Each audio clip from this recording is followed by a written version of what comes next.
Hi friends, welcome to our channel. నేను మీ రజ్జు kitchen. Friends, ఈరోజు video వచ్చేసి బీరకాయతో బజ్జీలు. బీరకాయ బజ్జీలు ఎలా చేసుకోవాలో మనం ఇప్పుడు వీడియోలోకి వెళ్ళి చూద్దాము. ముందుగా ఒక బౌల్ తీసుకొని అందులో 1 కప్పు వరకు శనగపిండిని వేసుకోవాలి. తర్వాత 1/2 టేబుల్ స్పూన్ వరకు కారం వేసుకోవాలి. టేస్ట్కి సరిపడా సాల్ట్ వేసుకోవాలి. కొద్దిగా ధనియాల పొడిని కూడా యాడ్ చేసేసుకోవాలి.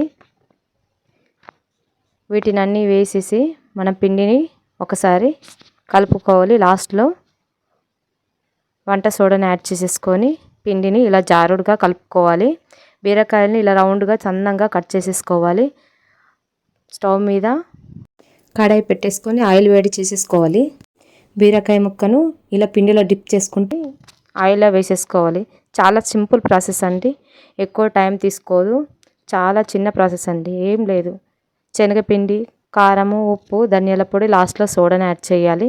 వీటిని వేసేసి మిరపకాయలకు బజ్జీకి ఇలా కలుపుకుంటాము దానిలాగా మనం జారుడుగా కలిపేసుకొని ఆయిల్ వేడైన తర్వాత ఇలా కడాయిలో వేసేసుకొని బీరకాయ లోపల మంచిగా ఉడికేంత వరకు మనం బజ్జీలని సరిగా ఫ్రై చేసేసుకోవాలి. ఇవి ఫ్రై అయిపోయిన తర్వాత మిగతావి కూడా సేమ్ ఇలానే ఫ్రై చేసేసుకోవాలి. గోల్డెన్ బ్రౌన్ కలర్ వచ్చేంత వరకు లో టు మీడియం ఫ్లేమ్లో పెట్టేసుకొని మంట ఈ బజ్జీని ఫ్రై చేసేసుకోవాలి. అంతేనండి, చాలా సింపుల్గా తక్కువ టైంలో అయిపోయే అప్పటికప్పుడు చేసుకునే బీరకాయ బజ్జీలు రెడీ. అంతేనండి, చాలా తక్కువ టైంలో ఈజీగా అయిపోయే బీరకాయ బజ్జీలు రెడీ. నా వీడియో కనుక మీకు నచ్చినట్లయితే లైక్ చేయండి, షేర్ చేయండి, సబ్స్క్రైబ్ చేసుకోండి.